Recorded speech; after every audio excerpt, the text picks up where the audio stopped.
So this is part A of the KhoodeelaarTV television channel, broadcasting at 22:20 hours GMT, 22:20 hours GMT, that is 10:20 p.m. London local time, and 10:20 hours GMT in the evening, 22:20 hours GMT on Wednesday the 17th of November 2021. Now this is a picture.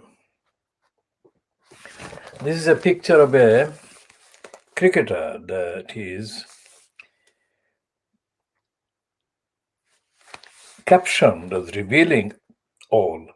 Azim Rafiq broke down in tears while outlining to the Digital Culture, Media and Sports Select Committee at Westminster in London the extent of the racism he had been subjected to during his 2 spells as a player at Yorkshire. So that's the picture that is kind of evidentially representative of most of the coverage in other Fleet Street papers and outlets. And we shall be talking about that in the main. But let's start by looking at the headline. This headline is in denial. Itself is racist. Look at this. It actually blames the fact that the facts of the racism have been brought out. So it is reluctant to say that racism is bad. It's saying that England stars have been dragged into racism scandal, dragged as if they are innocent. And the fact that they have been dragged is itself blaming whoever is responsible for bringing or dragging the England stars. England stars. That is the stark racism of the Daily, bribing Boris Graf. Cricket's day of shame. It should be, the heading should be something to do with the exposure of racist cricket establishment in Britain. And England players, not stars, for heaven's sake. So that is the extent of the racist stupidity and racist reluctance, grotesque racist editorial policy and practice of the Daily bribing Boris Graf, also known as the Daily Telegraph.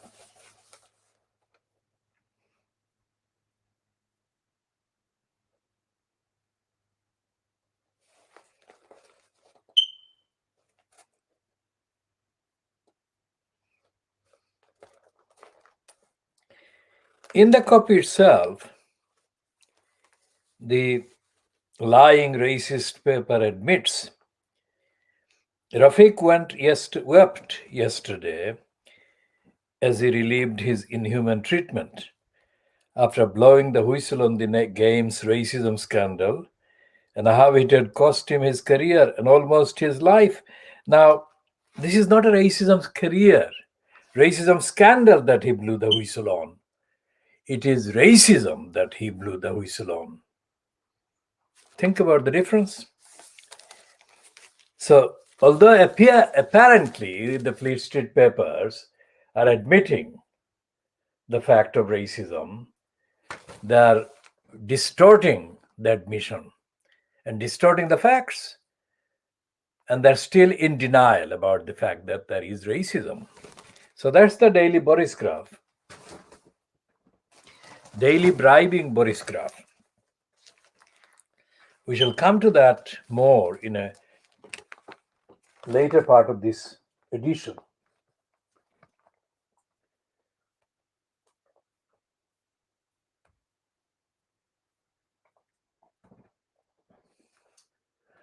So this is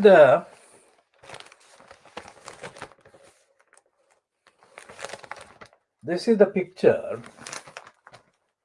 on the daily Boris Johnson graph on page 1 of the business section, and it's about Cameron's tech farm. Now, Cameron, remember, is the dodgy Dave that Dennis Skinner called him. Dennis Skinner called Boris Johnson's predecessor, by one, David Cameron, dodgy Dave, that is corrupt Dave Cameron. And for pointing that truth out, Dennis Skinner was punished by then Speaker John Barker, who named and ordered Dennis Skinner out of the chamber of the House of Commons.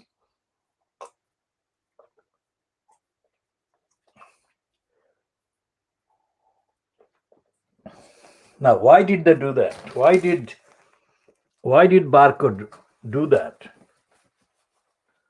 Because that is part of the convention in the House of Commons, that a member of parliament would not call another member of parliament a name, and calling dodgy Dave was amounting to, or did amount to, calling him a liar. Now, this one is about a man called Chisti. The name Chisti, of course, is an Asian name, probably from the subcontinent. Now, he's the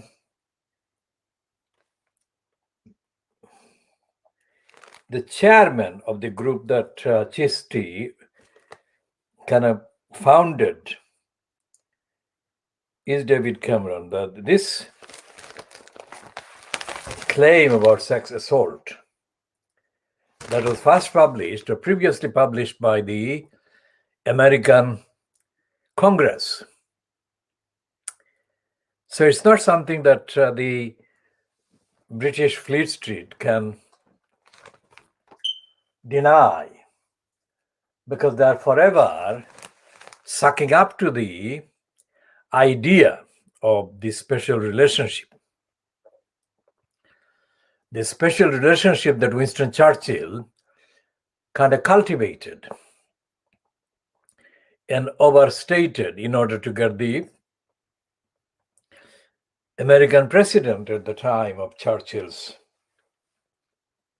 activity, involved in opposing Adolf Hitler and the German Nazi assault. Now, Cameron himself is a racist. So what was he doing being chair of an outfit that was founded by this man called Chisti? Remember, within months of Cameron taking the post at the incumbent in the number 10 address, I think in February 2011, few months after he became installed at number 10 Downing Street, Cameron visited the East End of London. Cameron visited the East End of London, and he was given a platform at the corrupt place called the Toynbee Hall in Commercial Street, parallel to Brick Lane. And Cameron used that platform to mount his attack on the poor and on the people of the background that Brick Lane is known for or about. Because Cameron, a racist, was mounting his manifesto, racist manifesto, from a platform that is situated in an area that is synonymous with the demographic constitution made of people from Bangladesh, from Silot. And so he did that as a kind of symbolic as well as a real kind of strategic propaganda of racist regime. Not long after that, the racist Cameron visited Nuremberg in Germany. Nuremberg is known for two things. One is the fascist speech that Adolf Hitler made, and the other was the trial of the fascists after the end of the Second European War. Nuremberg speech and Nuremberg trial. So why on earth would the Prime Minister of the UK visit not any other place, not Bonn, not Frankfurt, but Nuremberg, which is most notorious for its association, either way, both ways, with fascism, with Nazism. And the Fleet Street papers don't mention Cameron going to Nuremberg. But what Cameron was doing was sending a message to all the Nazi sympathizers and racists and anti-Muslims in Little England that he was a follower, an avid follower of Adolf Hitler. That's the symbol that he actually wanted to imprint in the minds of the people viewing the fact that he was speaking, spieling, and spewing racist hatred that he wanted to be taken forward in Little England. And he chose the platform in Nuremberg. Think about that. So the news item about Chisti and the artificial intelligence company Affinity that Chisti founded and has been running from a base in a Tech 7 abroad, Cayman Islands, or what is the name of the place we shall be spotting it?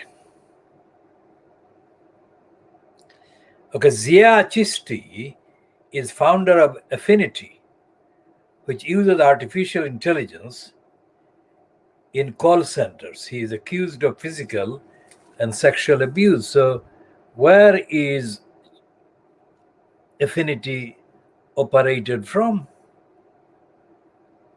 Let's read the piece and then see where it is.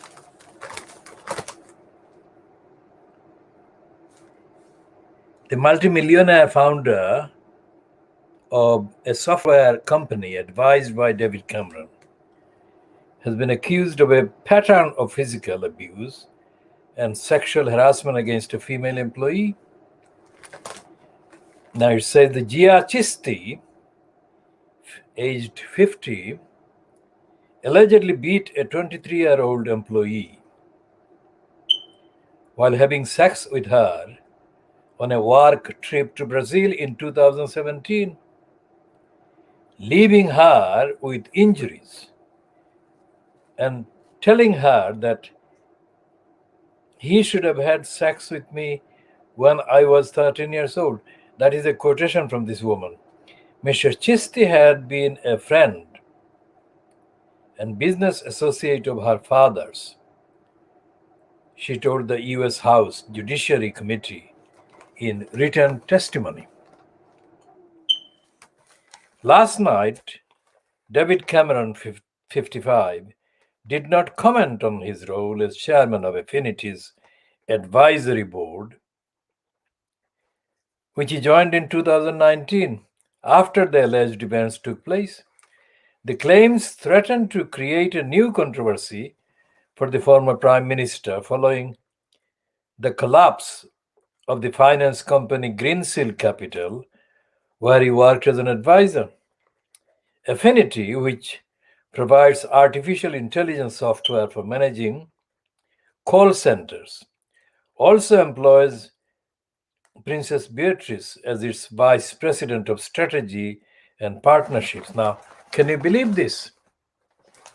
The royal family, which is kind of blindly and repeatedly, dishonestly and corruptly promoted by Fleet Street,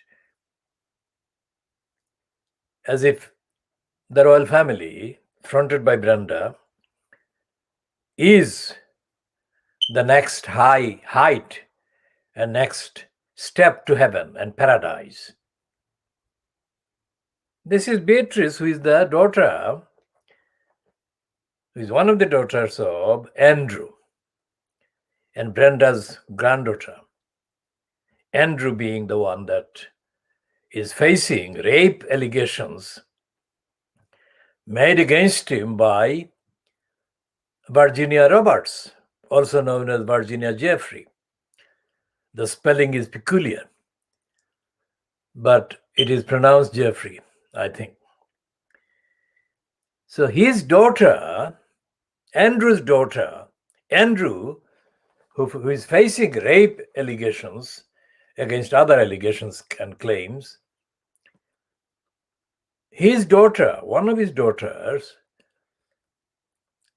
is employed by Affinity, the man who raped and nearly strangled the woman in Brazil while he was raping her.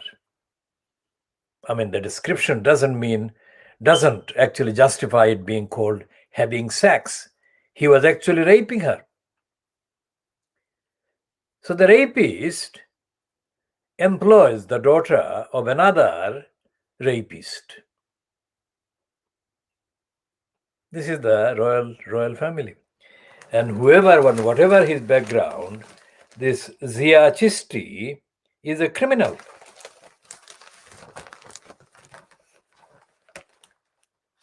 So when congenital liar Boris Johnson boasted in the last 10 days that Britain was not even remotely a corrupt country, I mean, how shallow is that? How stupid, brazenly stupid is that boast?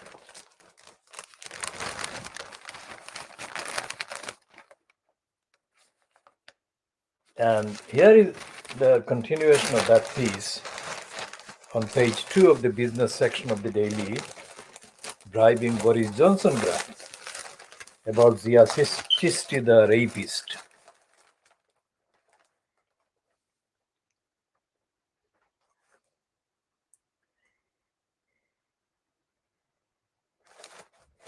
Look at how the criminal has managed to enlist these people. Just look at this. So this is the man, he's being described here as, Chisti is being described here as a Pakistani American former investment banker.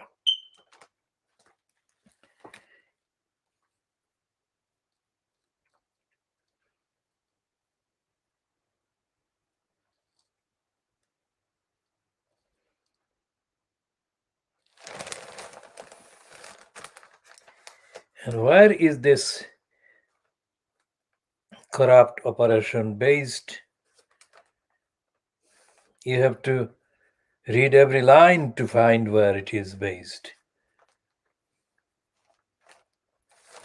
Before we identify the place where it is based, there is a pattern in the behavior of the kind of rapists, other criminal perpetrators, whose first response to the charges or the allegations is to say that they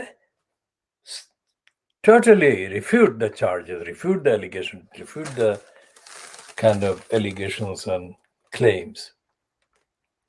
Like this one about Chisti.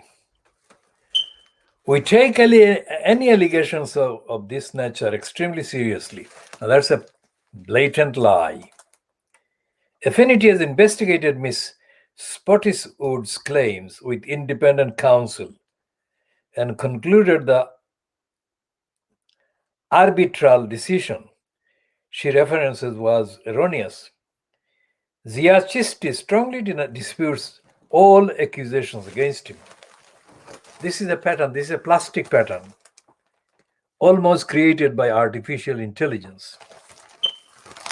So let's check more about the criminal.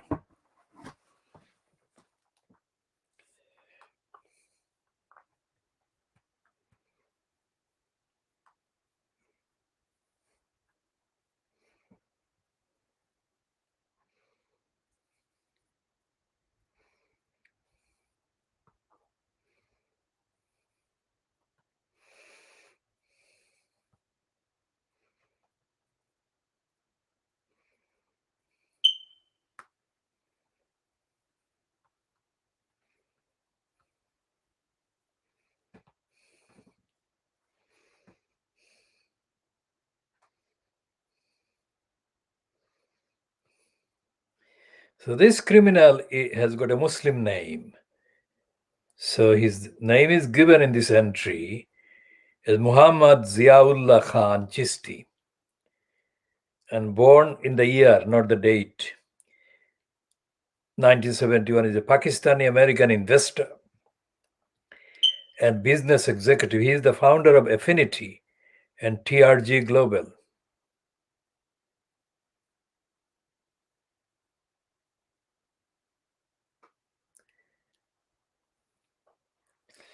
And the criminal is described as being educated at Lahore American School and then Columbia University and Stanford University. Occupation business executive, years active 1990s to the present, and known for OrthoClear, that is to do with the cleaning of the teeth, and Affinity.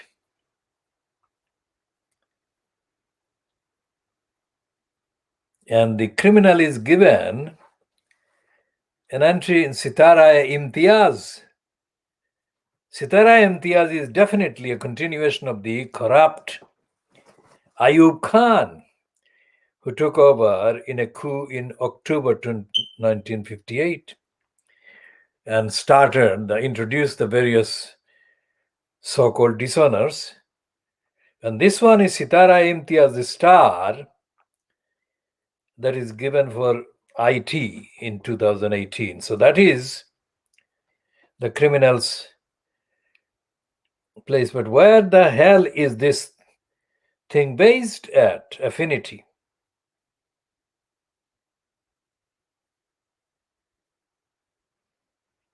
They're talking about the Affinity valuation, the criminals.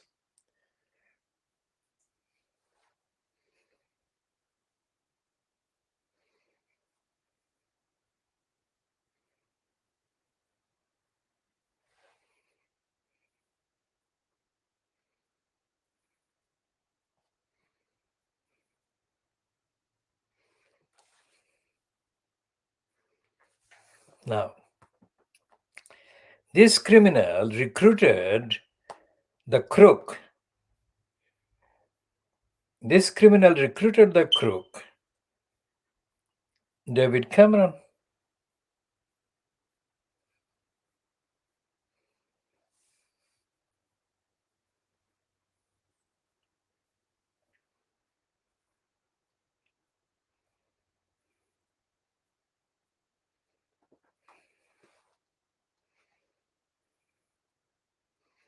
And it still doesn't say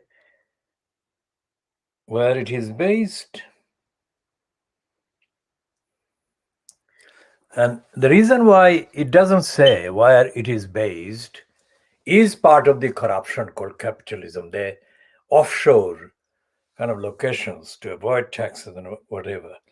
He is persistently described as a person in connection with America.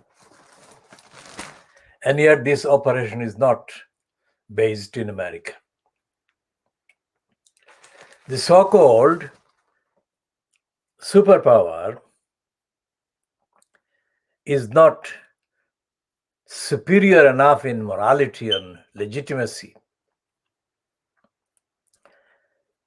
to house or be the home of a company operated by an American Pakistani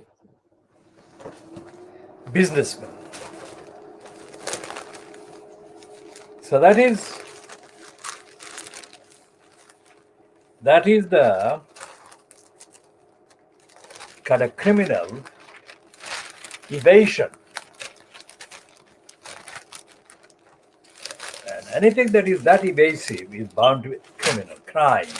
It's not entrepreneurship or enterprise. It's crime. It's a criminal adventure or criminal enterprise. So Cameron, the crook who launched an attack on the poor people in Britain from Toynbee Hall in Commercial Street in London E1 in the East London Borough of Tower Hamlets in February 2011. I mean, he's serving crooks and criminals that are openly robbing and looting. So for that alone, Cameron deserves to be prosecuted. In addition to his crimes committed on behalf of the Australian crook criminal Greensill. And Cameron needs to be sentenced to spend the rest of his physical, biological life behind bars because of the crimes he has been committing against the poor people, against the innocent people. And Johnson should be prosecuted. Boris Johnson should be prosecuted for aiding and abetting David Cameron's evasion of responsibility and liability.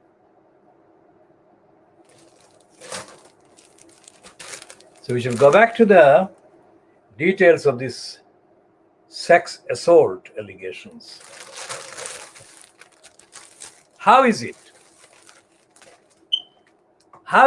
that the crook Cameron accepted the token position? Token because he was not expected to do anything. He was just expected to give his name, the name with the connections. David Cameron itself doesn't mean anything. David crook on or corruption on, David corruption Cameron means something. And this Chisti, the crook, the Pakistani American crook, knew which criminals to recruit and enlist. He enlisted some Australian criminals as well. So what he's saying here, the story, byline to two of them, James Titcomb and Christopher Williams, in the daily bribing Boris Johnson draft. Let's focus on the allegations made by Mitch Spottiswoode. Now, the daily bribing Boris graph is saying that last night, that is Tuesday night, the 16th of November, that is during 16th of November, it wasn't night. It's a false phrase they use, last night. It is never last night, it is during yesterday, the criminals. Because the paper is completed for printing during the day. And most papers are printed actually during the day, not even the night. So the whole Fleet Street style is corrupt and criminally based on denial and falsehood.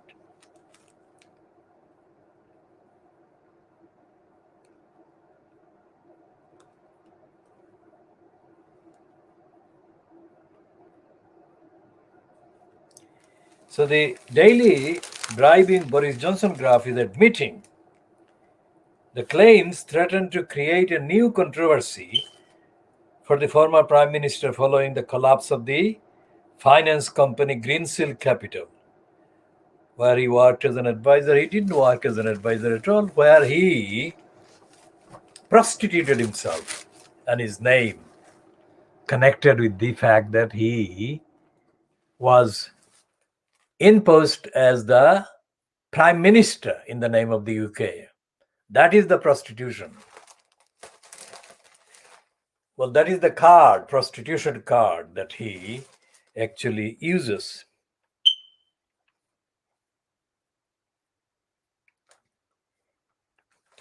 And there is this plastic statement by Chisti.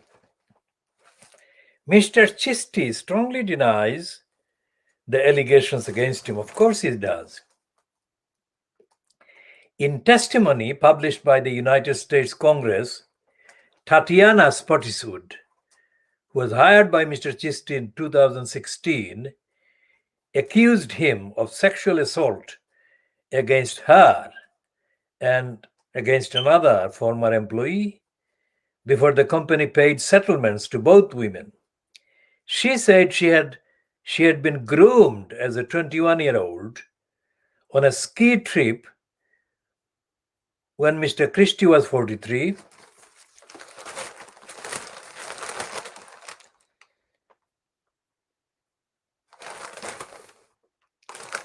And when hired by Affinity in 2016, that is Tatiana Spottiswoode, was repeatedly pressured into sex with Chisti. It's very much the behavior of Andrew, Brenda's second and the favorite son, according to all reports, and his behavior to Virginia Roberts, as well as others, not collectively listed with Virginia Roberts, but definitely his behavior towards Virginia Roberts, his behavior and Epstein's behavior. Chisti was not willing to treat me like an employee. Instead, over the next 18 months, he oscillated between pressuring me for sex and punishing me. When I rebuffed him, he humiliated me in front of co-workers and then ignored me completely, causing me to fear for my job. Now, there is a question from the World Exclusive Diagnosis and from myself now. Many of these allegations, or many of these victims of rape and pedophilia, say that they endured the assaults and the pressures for months or even years, or nearly years, because 18 months is near 2 years. The question is, why don't the press and the media investigate the circumstances which caused these women to stay in any contact with these criminals for as long as they did, or they have done, according to the reports? That must be investigated, and they must be treated as a solid part of the evidence of the abuse and the exploitation and the sexual exploitation and the rape.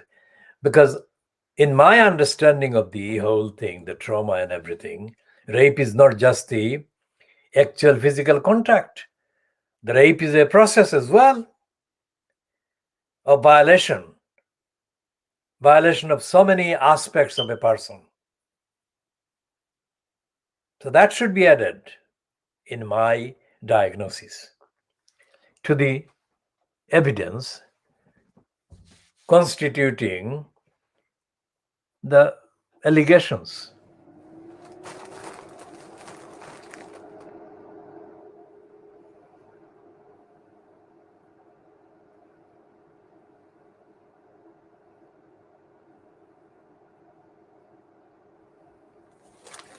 So this paragraph, Miss Spottiswoode said she and a second 20-something female employee who also met Mr. Chisti through her father, had received settlements from the company which did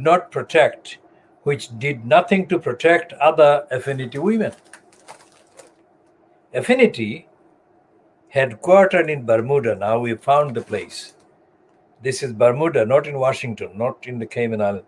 Bermuda uses artificial intelligence to make call centers more efficient by matching callers with compatible customer service. So that's in Bermuda. And that is the daily bribing Boris Johnson graph. Let's see. So we shall be coming to this, what we started with, the cricket's day of shame. It's not cricket's day of shame. It's racist.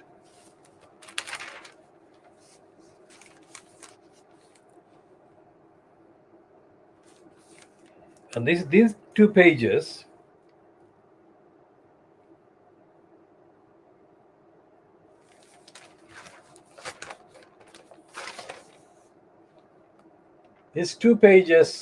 are mainly based on the actual statement by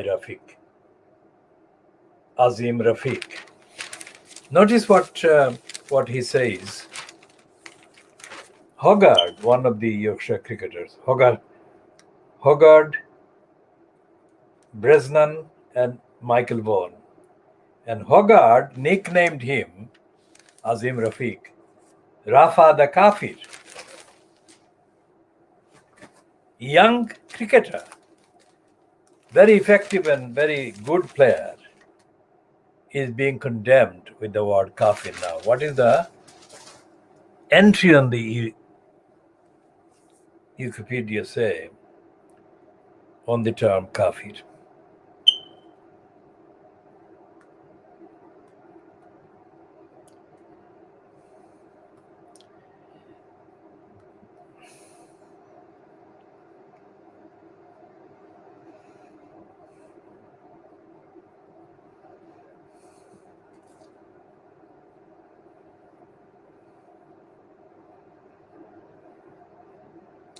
So the kafir in the Wikipedia entry, the first meaning is an insulting term for a black African. So let's see what the entry on the kafir says. Kafir is an Arabic word, kafir, or Sarnami, Kafri, is an ethnic slur used to refer to black Africans in South Africa. In the form of Kafri, it evolved from its religious origins during the pre-colonial period in Eastern and Southern Africa, where the term was adopted by colonists to refer to the pagan Bantu peoples and eventually to refer to any black person during the apartheid era. So it's an apartheid term in context, regardless of the origin. This designation came to be considered a pejorative by the mid-20th century, and it is regarded as extremely offensive. The epithet kafir has been actionable in the justice system of South Africa since 1976.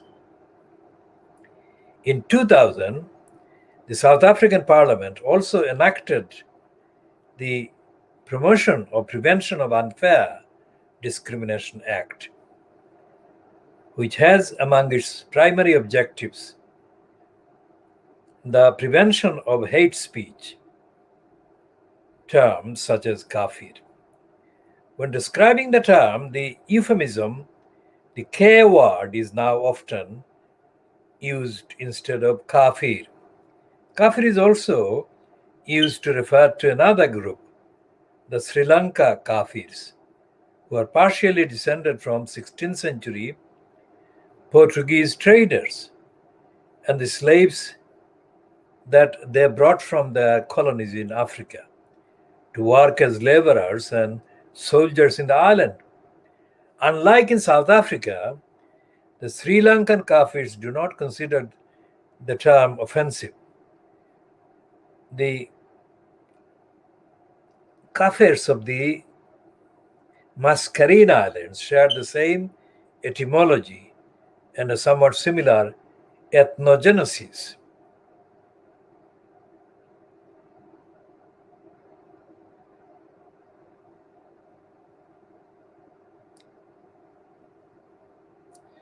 So, whatever way it is seen, it's not anything to do with the descent, the ethnic descent of Azim Rafiq, because he comes from Pakistan or Pakistani descent. And there is nothing that can justify his being called Rafa the Kafir in Yorkshire.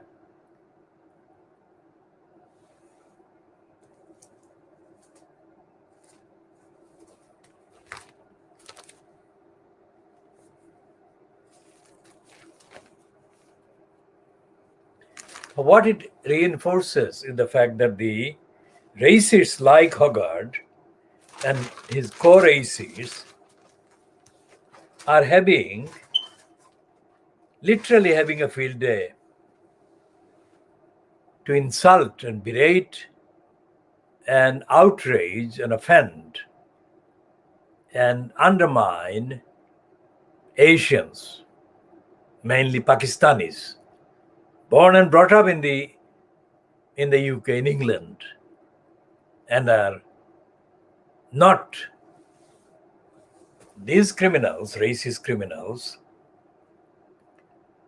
have not only not learned the lessons of the empire being lost to them, but they are completely unaware or unwilling to be aware of the deepest outrage that their ancestors, imperial ancestors, perpetrated across the subcontinent. The subcontinent now divided by Pakistan, India, and Bangladesh.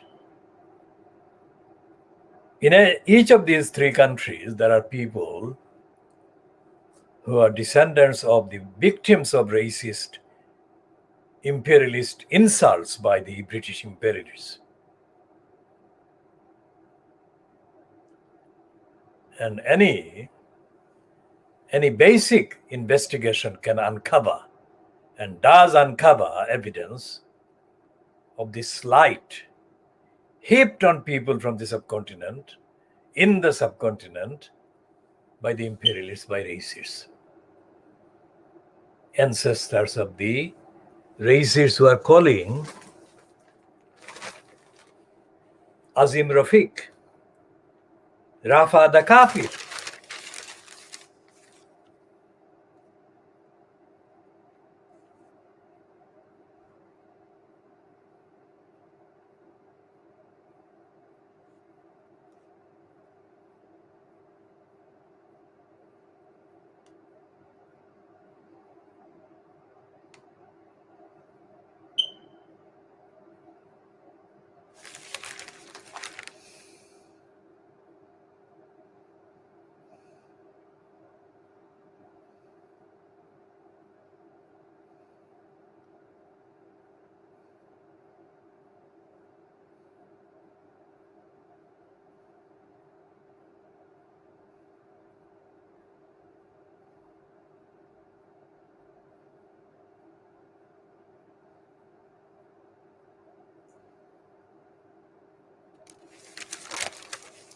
The details of the evidence given before that committee of MPs by Azim Rafiq yesterday, that is Tuesday, the 16th of December 2021, the actual details are too upsetting and too offensive to actually read. Even I cannot read them without feeling outraged.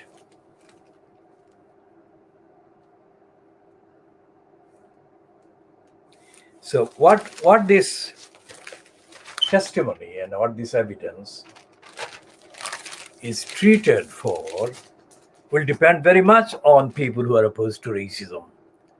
It cannot be left to the parliament itself. The committee itself cannot and will not do anything to stop racism.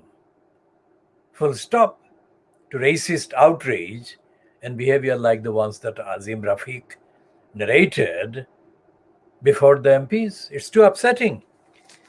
And to those who say that objecting to racism amounts to denying people's racist freedom of speech, they should be prosecuted, because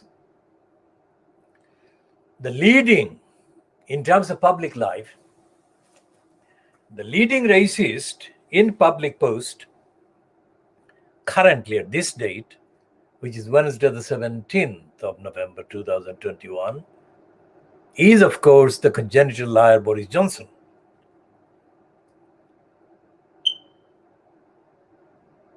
Now there are two things here. I met Colin Winter and I was in contact with him for a very short length of time before he died in the 1980s. Colin Winter was designated as the Bishop of Namibia in exile. Exile referring to the fact that he was bishop during the period of apartheid and he was expelled by the apartheid regime that controlled Namibia. So Colin Winter lived in my land in Tower Hamlets until he died. And I accidentally met him during a meeting which he addressed at a venue within the Queen Mary College in the University of London. The Queen Mary College itself is based in my land in Tower Hamlets. Now, Colin Winter was the one, shortly before his death, he addressed a meeting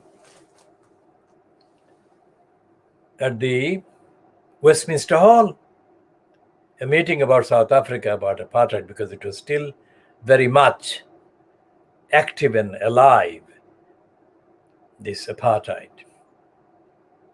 And Colin Winter said in his speech, "I am ashamed to be English, I am ashamed to be British." What he meant by that was that the British created the apartheid South Africa. And the British colluded or were still colluding with the apartheid South Africa. And in the 1980s was, of course, dominated in Britain by Margaret Thatcher, who called, when she was Prime Minister, she called Nelson Mandela a terrorist. So that is what Colin Winter was talking about. Colin Winter, I invited him to address a meeting held in the Brady Center. And he came and he actually gave a speech and he was absolutely very respectfully received by the people, mostly Bangladeshis. So it was because of me that he came and he gave the speech. Why am I saying this? I am saying that Colin Winter himself admitted that he was ashamed to be British because of the apartheid, because of the racist regime that the British had created. And also because I'm saying everything I'm saying about Colin Winter was because he was not representative in terms of numbers, in terms of ethics, in terms of morality, in terms of stand against racism. He was not representative of the Anglican Church or any other church in England or in Britain or in the UK. Colin Winter was a one-off, an exceptional, universal human being. And his reaction to me was that as soon as he saw me in the crowd, in the meeting in the Queen Mary College in the University of London, after he finished his speech, he just literally ran across the floor and came and gave me a big hug. I had not met him before that moment, and I had not spoken to him. Whatever it was that he found, I don't know, because I never asked him. But it was a spontaneous action by him. And I think that was the only Christian clergyman that I met, and I have met so far, who was not hesitant to accept the truth of what was going on. And the impact of the speech that he gave at the Brady Center is also very significant. And I intend to go into that at another time in some detail. So if other members of the various churches in Britain, in the UK, had taken the necessary stand against racism, then Azim Rafiq, a Muslim, born and brought up in England, would not have been subjected to the kind of racism or any racism that he recounted yesterday. Racism would not be tolerated, literally tolerated in Britain, if the church and the clergy were opposing racism in Britain. But they're not opposing. They have not been opposing. And this is of course, this diagnosis of Fleet Street means that the Fleet Street papers, even this 2-page spread by the daily bribing Boris Johnson graph, it is an exceptional event because of the testimony and the claims made by Azim Rafiq. But this should not have been necessary for Azim Rafiq to make that intervention that he has done. If the Fleet Street papers were edited and operated by people opposing racism genuinely, then racism would be a thing of the past in Britain. But it's not. Racism dominates the main agenda of British public life and in private life as well. What is racism? Racism is a prejudice. Racism is a prejudice that actually is based on the denial of the humanity that is there, but it is denied, its existence is denied by the racists. That's it. Human beings who are treated by racists with prejudice, they don't have any defect biologically or aesthetically or intellectually or morally. That's not the case. That's not the reason why racists are racists. Racists are racist because of racists' lack of education, enlightenment. That is what. So racism is a fault, a defect in the racists. It's not a fault. It's not a defect in the targets of racism. But it's a fault and a defect in the racists themselves. So going back to Boris Johnson, when he was asked to apologize for calling Muslim women wearing burqa as resembling bank robbers, Boris Johnson refused, point blank refused to apologize for that and refused to withdraw that. Instead, he aggravated the original racist labeling of Muslim women resembling bank robbers by claiming that he, Johnson, was entitled to have an opinion about anything. Think about that. So when somebody like Johnson then is allowed to become the leader of the Conservative Party and then is allowed to become the Prime Minister, the public witnessing him are also following him, imitating him, and are in effect thinking that they too are justified in calling Azim Rafiq a kafir,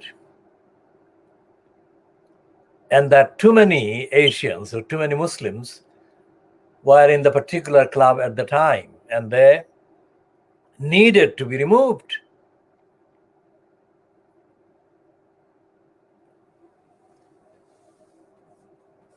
Anyone who knows about the actual records of defamation actions in the High Court in Britain, in London, the defamation actions are only admitted ever by the Queen's Bench Division of the High Court. No other division of the High Court or no other kind of part of the High Court is allowed to look at the defamation allegations or claims. So anyone who is familiar with the, let's say, jurisprudence on defamation would know two things. One is that the actual successful defamation action is never allowed to people who don't have enough money to pay loads and loads and loads to the licensed law traders. And secondly, that the High Court Queen's Bench Division is a very racist division, and that it doesn't recognize the equal humanity of any claimant who alleges defamation against a white person. So there is no defamation available. No defamation action, really successful defamation action, is allowed by the High Court to a Muslim, and most Asians are not allowed. So having done that, looking at the contents of the actual ones that the High Court does allow and has published its thoughts about, we'll know that calling somebody a kafir would constitute a severe ground of defamation if the claim was brought by a white person, of course. And similarly, if a burqa-wearing Muslim woman was allowed to fully pursue a defamation claim against Boris Johnson would end up completely on the street, bankrupt, because Johnson hasn't got any personal resources really. All the money and resource that what Johnson has been given are bribes and bribes and bribes and bribes and bribes and proceeds of his corruption, congenital lying. But if a Muslim woman wearing burqa were to be allowed to pursue a claim against Boris Johnson in defamation, that is a big if. But based on the rest of the jurisprudence, libel jurisprudence, let's say in the High Court, based on the criteria that can be identified of what constitutes defamation, Boris Johnson would be completely bankrupted, and he would otherwise spend the rest of his life in jail. because he doesn't have any money of his own. He is a prostitute, prostituting whatever he offers to his kind of clients who give him the money, and therefore he is given the impunity. The racist Johnson has been given the impunity all his career to defame and to insult and outrage people that are deemed to be not permitted to go to court against him successfully. So what we are talking about is the court system being corrupt as well, racistly corrupt.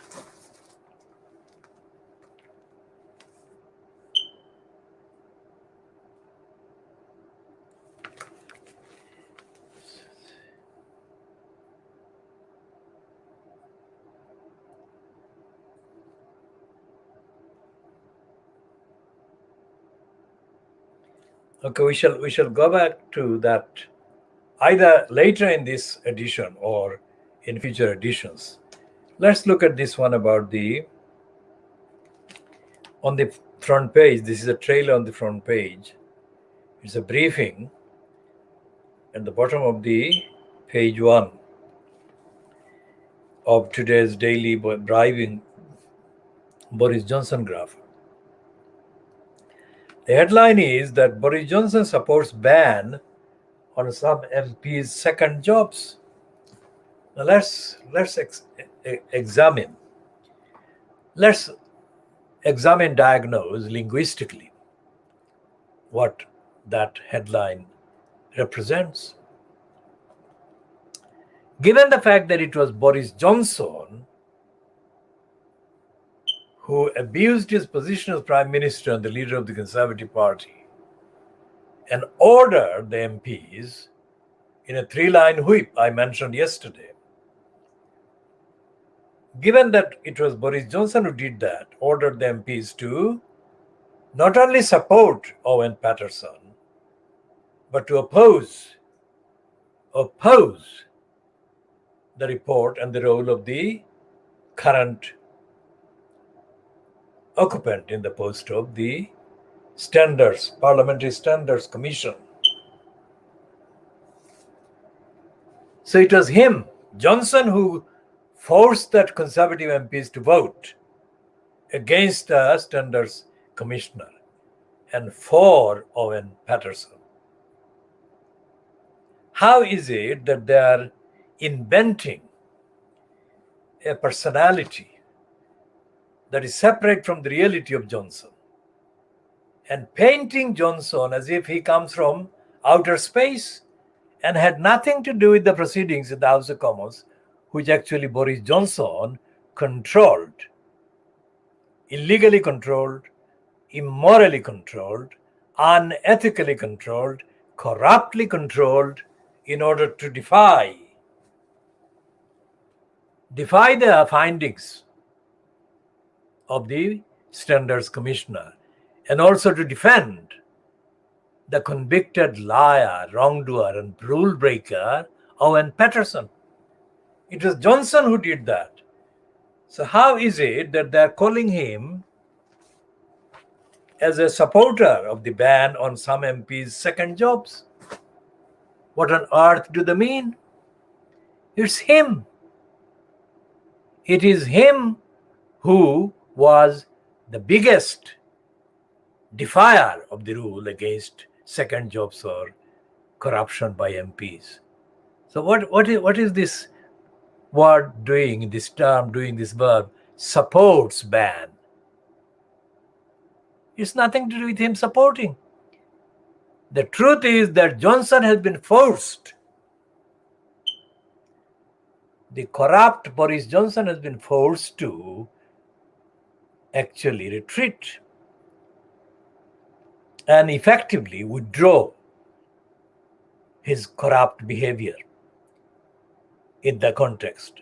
Not all his corrupt behavior, remember, but the corrupt behavior in the context of defending Owen Paterson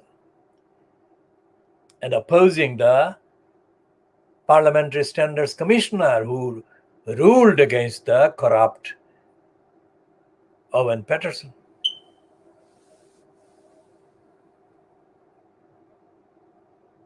And the same linguistic device is used by The Guardian as well.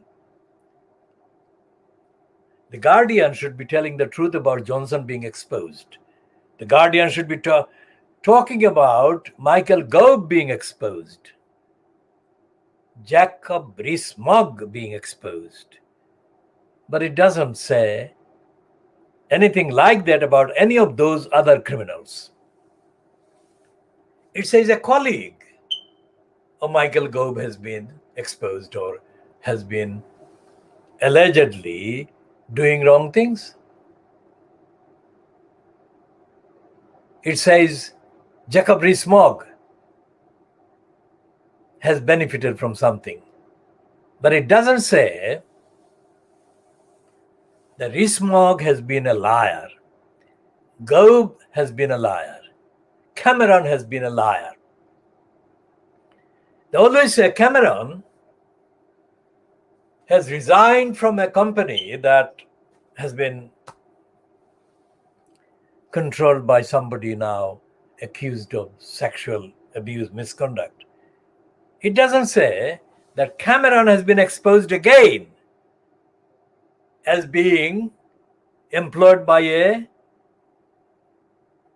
sex criminal, or that Cameron has been exposed over the Green Seal, which is a big robbery attempt concerning billions of pounds of public money in the UK. Green Seal was stealing money from the public, and Cameron was aiding and abetting him. Cameron was actively engaged as the main front-running criminal, thief, robber, as the disclosed evidence of the emails, communications by him have confirmed. And yet the Fleet Street media refer to the criminal Cameron as being associated with somebody else who has been accused of this, that, and the other, not Cameron. And the fact that with this Chisti company, Cameron resigning his role with Chisti's company, shows that Cameron is the one who is taking the moral action, the morally high action, by distancing himself from a man alleged rapist as soon as Cameron found out. That's not what has happened. Cameron was contacted to explain his link with the rapist. That's when Cameron ran and disappeared and intentionally failed to make any comment yesterday.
So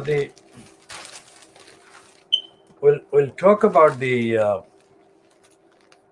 daily bribing Boris Graf, lying about Liverpool, the Liverpool so-called terrorist. He has been exposed not as a terrorist, but as a stupid, selfish opportunist who even became so-called a Christian. He didn't become Christian as a terrorist. According to the front page of Tuesday's Murdoch Scum, he did the bombing as a revenge against being denied asylum. So what the race is talking about, this Islamist terrorist, he's not an Islamist and he's not a terrorist, so he became a Christian. Islamists should never become a Christian. In any case, this was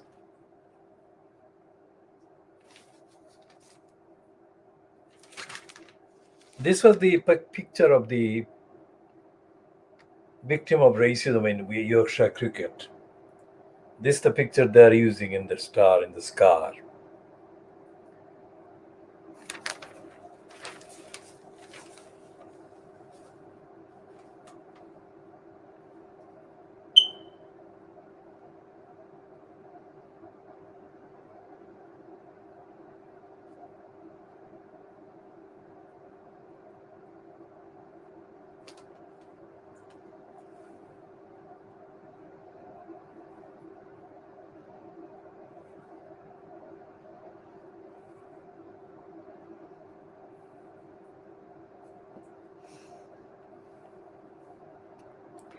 And underneath the piece about Azim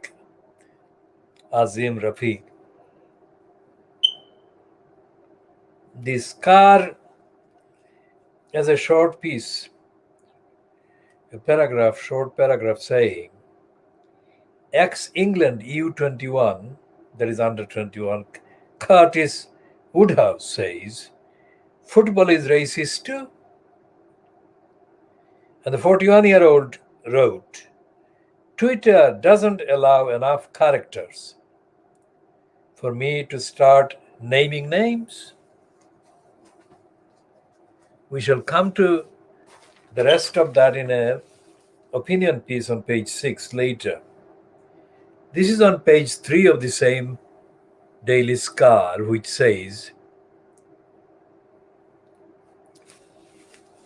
now let's go into the other page, not page 3, because that is about the Scottish. This is page 5 of the Daily Scar is talking about Boris Johnson's father, who is called Stanley Johnson. Now, for a brief period, we believed that he would continue the fight against the depraved DEFRA that was engaged in attacking. That is BabyAngelGeronimo there. That is BabyAngelGeronimo. Now, this is the headline on the page 5 of the Daily Scar about Stanley Johnson. And it says, another fine mess, Stanley. And it says that PM dad faces grope probe. The two women have made the claim so far. One is currently MP, but she wasn't an MP when she was groped by Johnson's father, Stanley Johnson, in 2003. And the other is a woman journalist called Miss Rhea. And this piece by Aaron Tinney reads, Boris Johnson's dad faces a probe, that is investigation, after being accused of groping two women. Now, groping is touching a woman sexually in an inappropriate way. But this groping incident in 2003 that Caroline Noakes was subjected to included the claim that Stanley Johnson groped her as hard as he could. So it was a hard, physical, violent,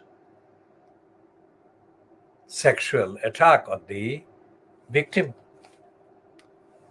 Stanley Johnson allegedly smacked senior Tory MP. He didn't smack senior Tory MP. She wasn't a Tory MP at all. So that's a false addition. Stanley Johnson allegedly smacked Caroline Noakes' bottom in 2003 and groped news correspondent Albiri in 2019. So these two women were groped by the same man in separate attacks, 16 years apart. Yesterday, he insisted he had no recollection of Miss Noakes at all. The claims emerged of the 81-year-old, that is, Stanley Johnson is described as being 81 years old, was photographed not wearing a mask, waiting to board a flight to London at Dubai airport. That was in Dubai airport he was filmed yesterday. Downing Street described the Prime Minister's father as a private individual before refusing to comment on the accusations. Miss Noakes, 49, accused the former MEP of smacking her on the backside and leering. She had a lovely seat at a Conservative Party conference when she was in her early 30s. Mr. Johnson said, I have no recollection of Caroline Noakes at all. And no reply, good luck and thanks. Caroline Noakes' claims prompted journalist Miss Ria to allege she had also been groped by Stanley Johnson at the 2019 Conservative Conference. Now, a political correspondent for the New Statesman, she tweeted, I'm grateful to Caroline Noakes for calling out something that none of us should have to put up with, not least from the Prime Minister's father. Johnson has not responded to Ms. Ria's claim. Home Office Minister Damian Hinds said an investigation will be carried out if appropriate, but Labour MPs demanded an immediate inquiry. Last night, Stanley Johnson had not responded to our request for comment. When they said last night, as I said earlier, they mean yesterday. Because the printing schedule for the printing papers are such that they had to be prepared and laid to bed, as they say, during the day or during the late afternoon at the latest. Otherwise, the printed copies cannot be circulated by transport to various locations. That's why the timing is important. So when the newspaper says last night, it should be interpreted and read as yesterday, during yesterday, before the printing time.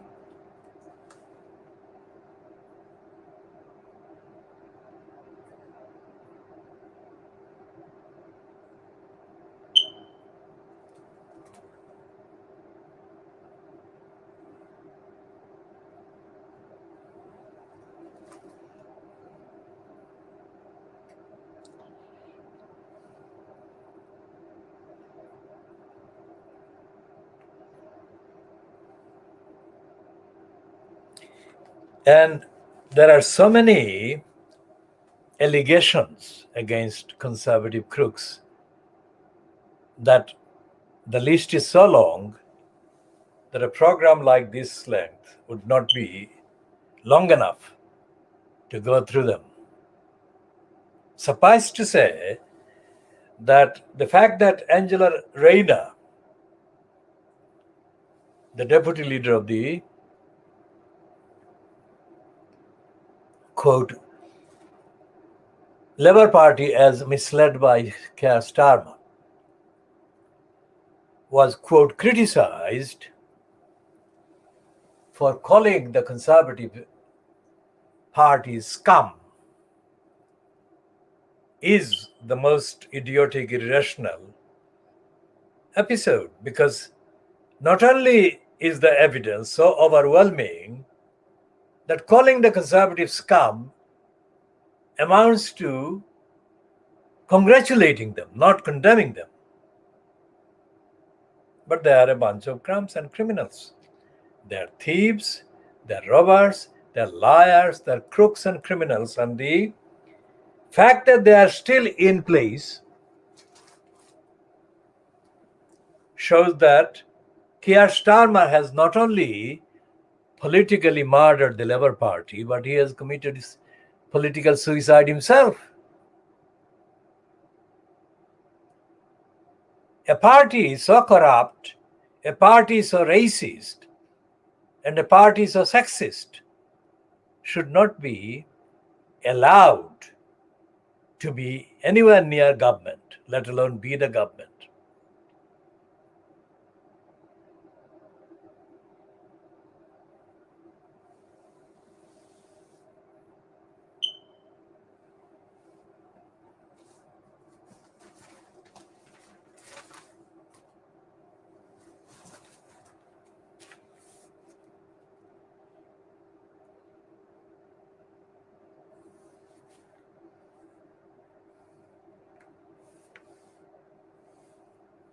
I mean, what is it that the racists and anti-Muslims in Britain have against ordinary people in Arabia?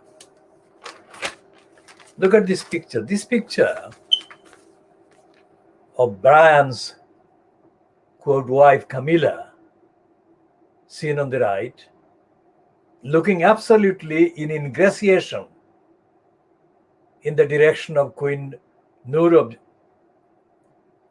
Rania of Jordan. Rania is of Jordan, yes. Shows the equation, which is not equal, because Rania is looking in every way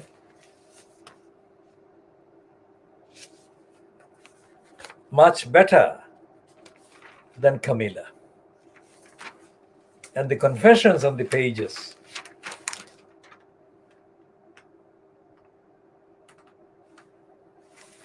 Rania says in the Times on page 3 at the bottom, byline to Valentine Law, the headline is that we are concerned, but Queen is a strong woman, insists Rania.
So there is a page, on the same page, a bigger piece about Brenda's favorite son, Andrew, being involved in corruption as well.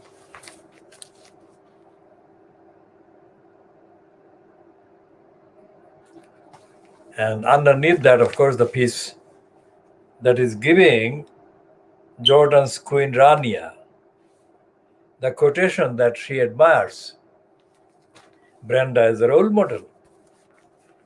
What about the role of Brenda in Andrew's getting money in this openly corrupt way?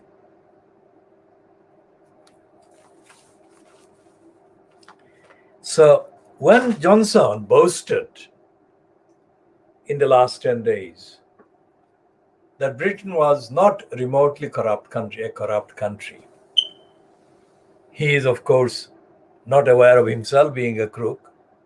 He's not aware of Michael Gove being a crook. He's not aware of David Cameron being a crook.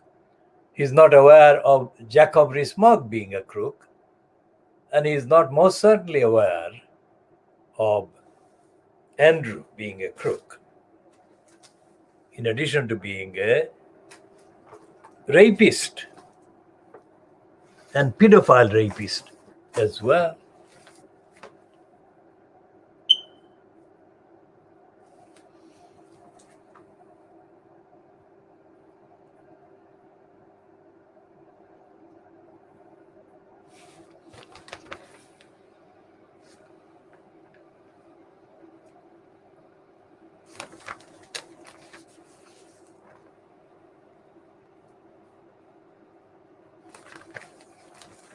Now, when they say that Boris Johnson's father has no idea about the groping, as claimed by Caroline Noakes, do they also mean that he's probably losing his mind, that he can't remember things literally because of dementia or something?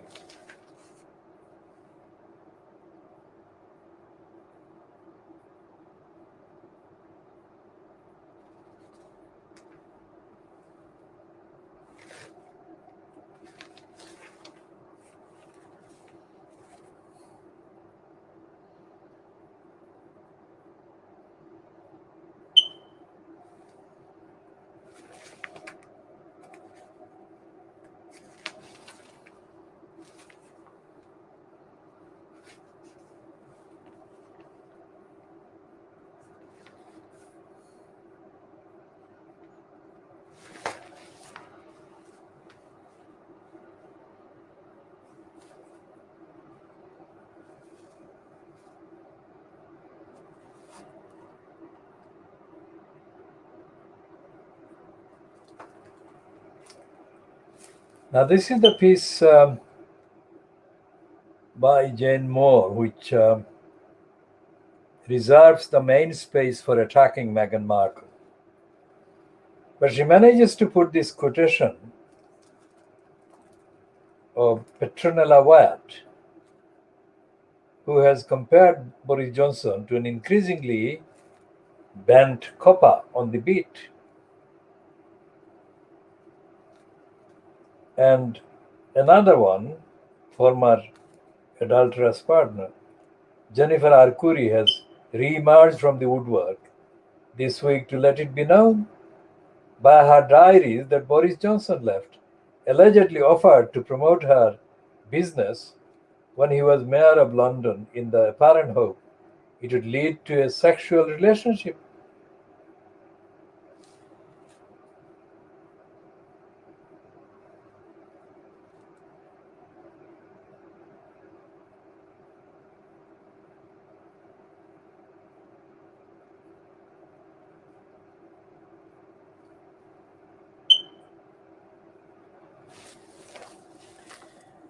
So Jane Moore is not sympathetic to either Petronella Wyatt or Jennifer Arcuri, because the agenda at the Daily Scum, that is Sun, owned and controlled by Rupert Murdoch.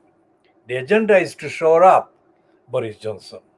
The agenda is to shore up racists. The agenda is to shore up attackers of Muslims and to condemn the attackers, the victims of anti-Muslim hatred, of adulterous dishonesty by the likes of Johnson, and to carry on. That is the strategy that is in operation in the scum.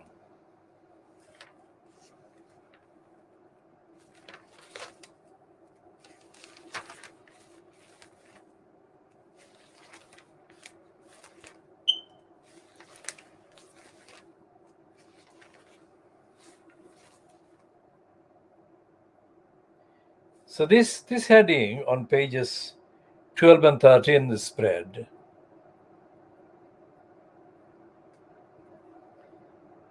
is among the Fleet Street papers the nearest to accuracy in terms of the heading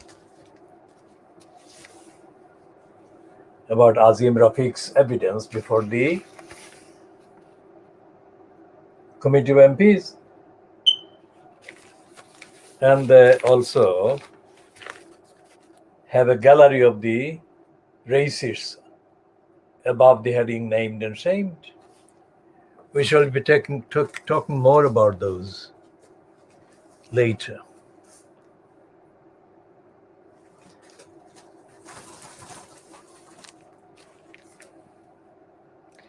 And here are the two pieces, both the Azim Rafiq one, crying, shedding tears before the MPs, and the bigger one is the tax haven banker pays off Andrew's loan.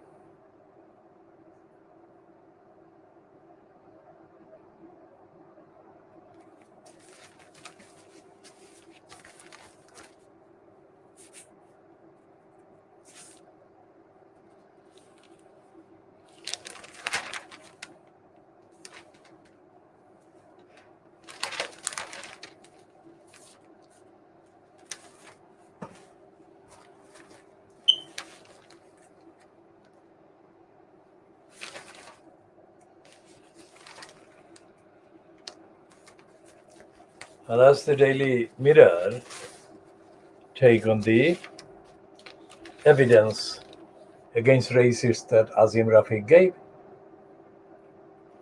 And of course also on the back page of the Mirror, cricket in the gutter, which is correct.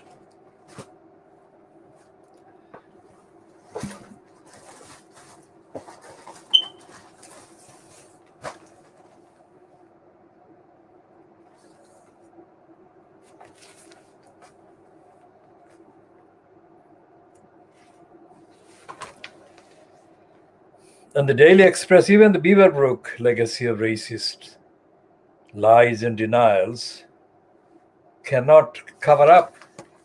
It has to tell the facts of Azim Rafiq's testimony before the Committee of MPs. That is one part. Let's see what they're saying on the back page or the back of the paper. Yes. And that they've got this is the best headline on the issue.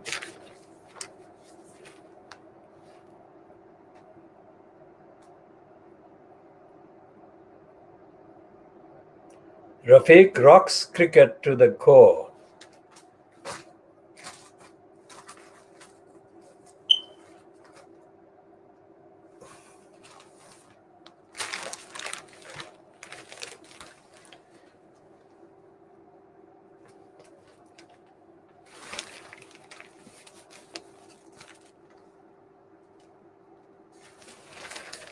There is a piece about China taking action against internet conglomerates, and thus causing a direct rush by these conglomerates to move their headquarters operations to India.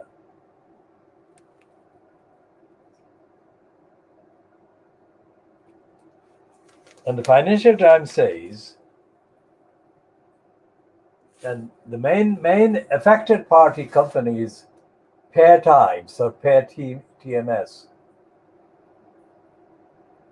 and it is moving to India, and this is supposed to be, or according to the Financial Times big read, expected to be India's largest ever IPO.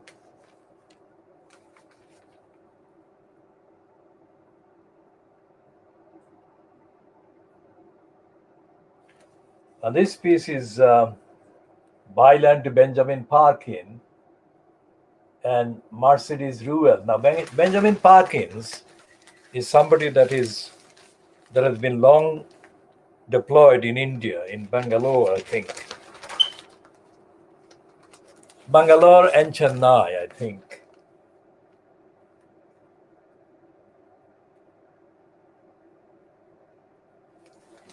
So there is a quotation. This is India's moment of coming on to the global stage. You will see a lot of value creation coming from India. That is one. And the other quote immediately underneath that is, it's a lot more expensive in India than it used to be. Now I am more likely to go to Pakistan. Now, everyone is assuming from the silence that is industrial Pakistan, that nothing is happening in Pakistan. But in fact, as the Asian countries get more involved in emerging technology, India, Pakistan, and Bangladesh are going to be featuring as significant players. And that is acknowledged in this piece in the Financial Times. And China is going to be the loser.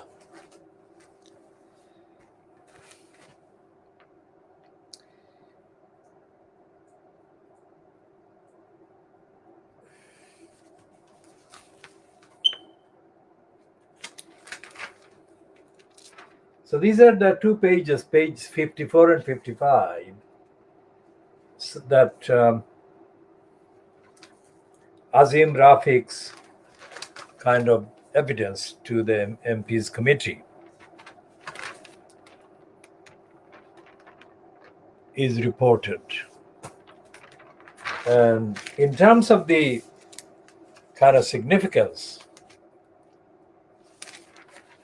given to any story about racism in Britain, this one is going to remain one of the, if not the, most extensively covered and platformed event. And we shall be continuing to talk about the actual facts and also the implications, the impact on the rest of society, rest of the demography.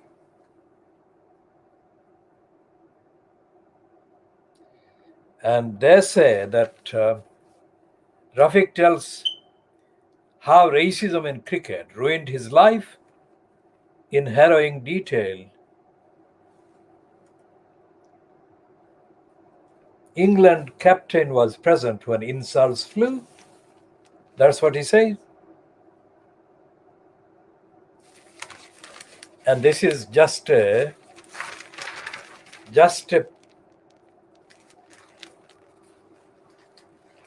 tip of the iceberg of racism in this country. The tip of the iceberg means that Racism is not an incidental, one-off thing.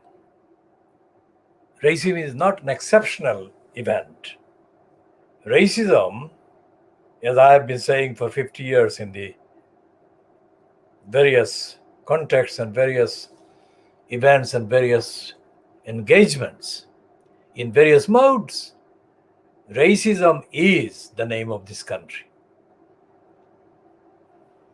Every aspect is dominated by racism. Every aspect, even when people who are the targets of racism or racist discrimination and denial are not directly being addressed or kind of attacked or violated or denied. Racism is there. Racism that affects them, regardless of where they are, is there. So it's very, very important to understand that this diagnosis you will not find anywhere else. Again, that's part of the domination of things by racism itself. For example, when I joined in the 1970s, when I joined the 1970s, yes, when I joined the National Union of Journalists, and I traveled to one of the Yorkshire-based venues for the conference, the National Union of Journalists annual conference, which used to be called the ADM. In other words, it was the annual delegates meeting. Unlike any other organization's annual general meeting, this one was called annual delegates meeting, ADM. And when I arrived there, just before the first meeting, one of my within course colleagues in the NUJ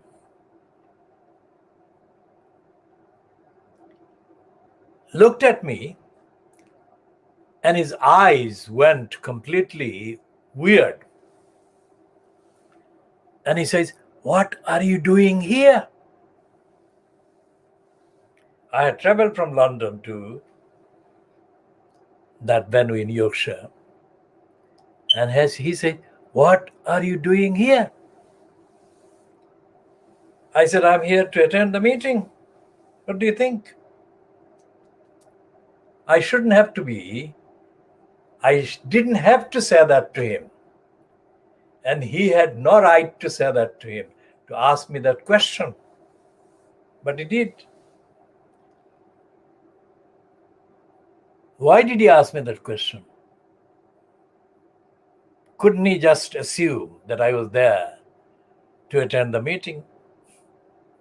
But he couldn't, and he didn't, because he was a racist, and as a racist, he was an idiot. He was a moron devoid of basic faculties.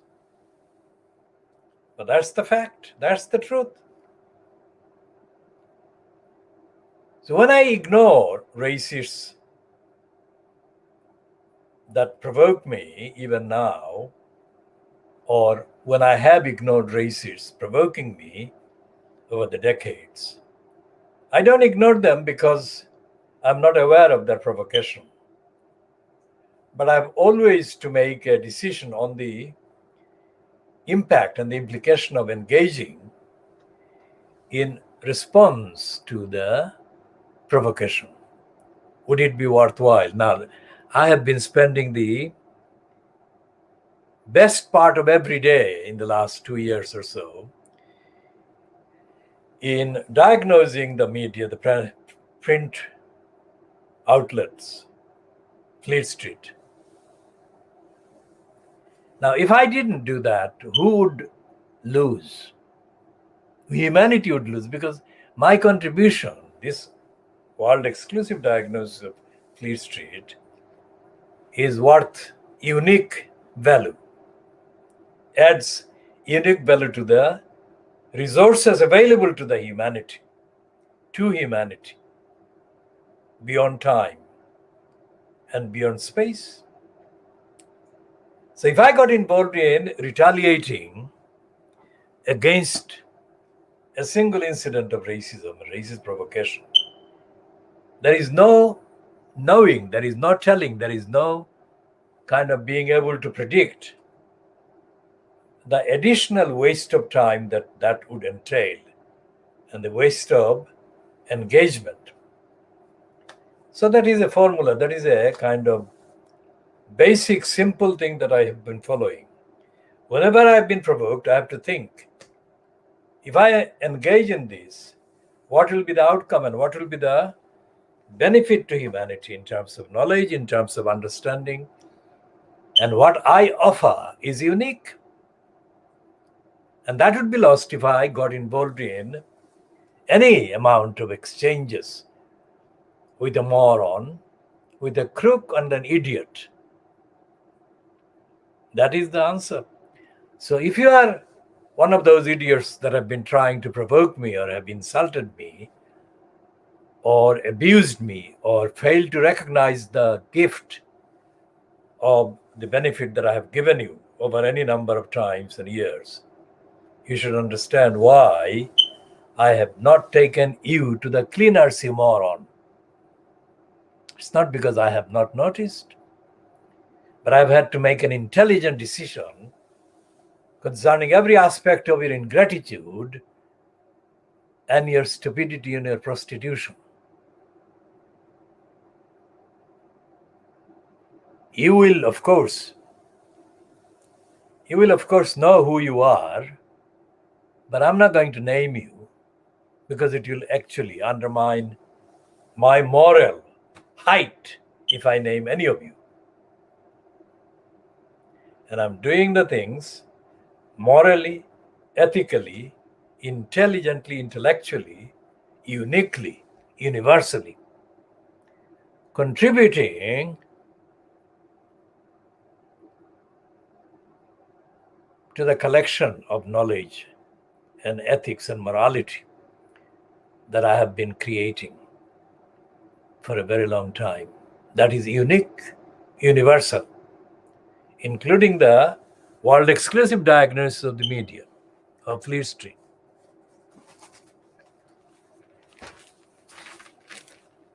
You cannot, none of the criminals that has been provoking me or does feature in the list of provokers, provocateurs,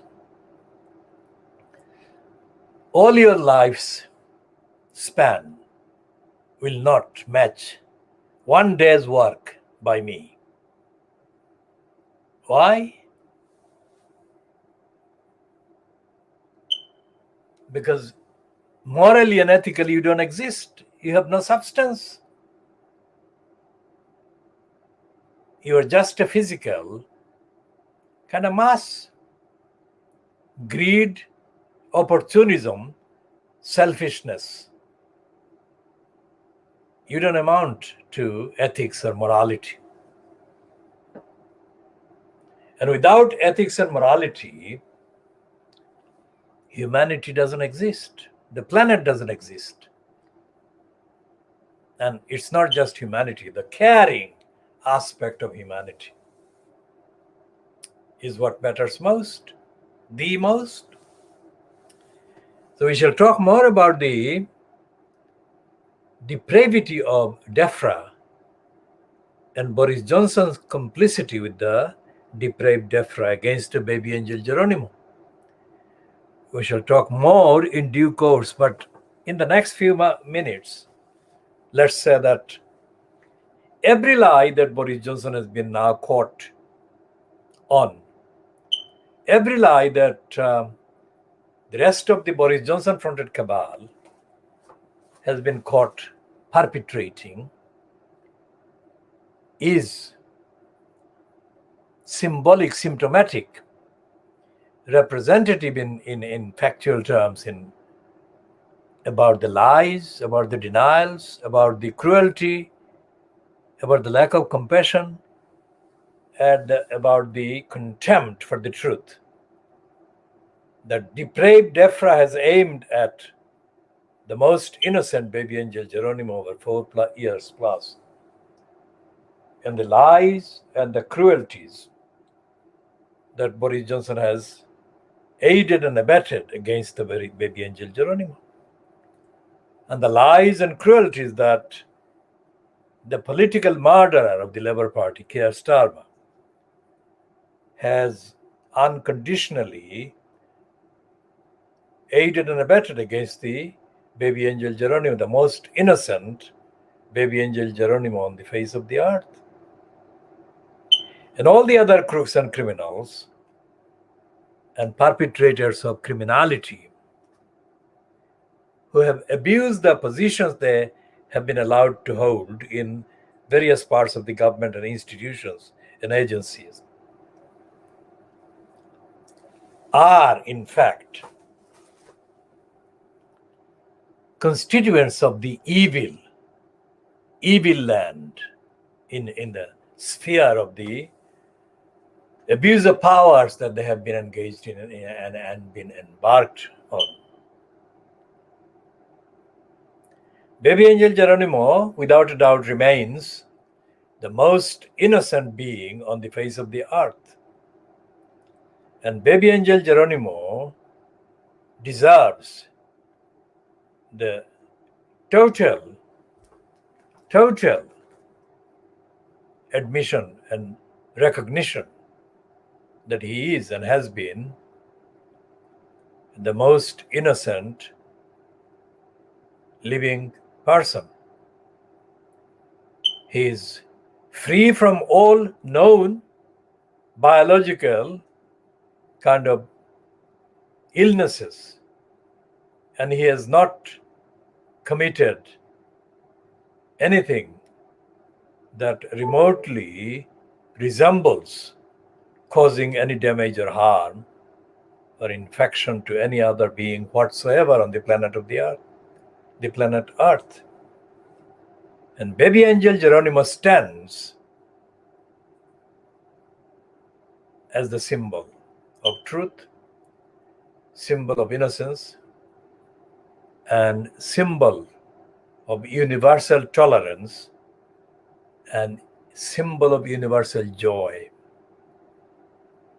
for all eternity, for all beings, all humanity. And baby angel Geronimo deserves to be spiritually, morally, ethically treated as a blessing, as a gift for humanity and for the environment, for the planet Earth and beyond. And anyone who has played any part in recognizing the joy the baby angel Geronimo is deserves recognition, whatever the names, whatever places they are in or from. They form part of the universal, the moral, the spiritual, the ethical platform and community that constitutes everlasting goodness and kindness and love, that baby angel is the central symbol of. And baby angel Geronimo forever will remain the symbol of. So we shall be talking more about baby angel Geronimo in due course.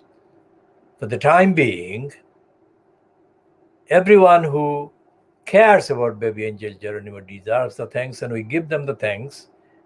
Whether we know them or not doesn't matter. We give them the thanks.